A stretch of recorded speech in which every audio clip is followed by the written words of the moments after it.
মানুষের মনে প্রায়শই যে প্রথম প্রশ্নটি আসে তা হল মৃত্যুর পর কি হয়। এই অবস্থাকেও তিনটি পর্যায়ে ভাগ করা হয়েছে। ভিডিওটা শুরু করার আগে আপনি যদি আমাদের চ্যানেলে নতুন হয়ে থাকেন তাহলে চ্যানেলটি সাবস্ক্রাইব করে রাখুন। প্রথম পর্যায়ে একজন ব্যক্তি এই জীবনে তার সমস্ত ভালো ও মন্দ কর্মের ফল ভোগ করে। দ্বিতীয় পর্যায়ে মৃত্যুর পর একজন ব্যক্তি তার কর্ম অনুসারে ৮৪ লক্ষ বিভিন্ন প্রজাতির জীবনের মধ্যে কোনো একটিতে পুনর্জন্ম লাভ করে। তৃতীয় পর্যায়ে তারা তাদের কর্ম অনুসারে স্বর্গ বা নরকে যায়। গরুড় পুরাণের দ্বিতীয় অধ্যায়ে বর্ণনা করা হয়েছে যে জীবনে করা পাপের ওপর ভিত্তি করে যমের সেবকরা প্রেতকাল বা নরকে পৌঁছানোর পর একজন ব্যক্তিকে কিভাবে শাস্তি বা নির্যাতন করে। আমরা এখানে এই শাস্তিগুলোর কয়েকটি বর্ণনা করব। প্রথম শাস্তি হল তামিশ্র।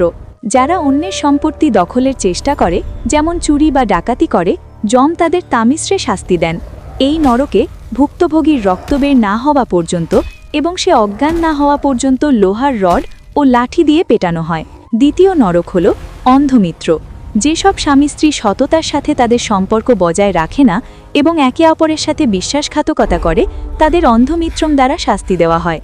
অন্ধমিত্রমে যন্ত্রণা তামিশ্রের মতোই, কিন্তু এতে শিকারকে দড়ি দিয়ে এত শক্ত করে বাঁধা হয় যে সে জ্ঞান হারায়। তৃতীয় নরক হল রৌরব। যারা অন্যের সম্পত্তি বা সম্পদ ভোগ করে তাদের এই নরকে শাস্তি দেওয়া হয়।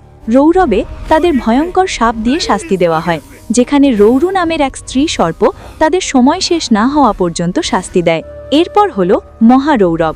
অন্যের সম্পত্তি ধ্বংস করা, অবৈধভাবে অন্যের সম্পত্তি দখল করা, অন্যের অধিকার হরণ করা এবং অবৈধভাবে সম্পত্তি দখল করা, যে কেউ এই ধরনের পাপ করে তাকে মহারৌরব নরকে শাস্তি দেওয়া হয়। এখানেও তাদের বিভিন্ন ধরনের বিষধর সাপের দংশন করা হয়। ভিডিওটি ভালো লাগলে একটি লাইক করে দিন আর একবার কমেন্ট করুন। জয় শ্রীকৃষ্ণ।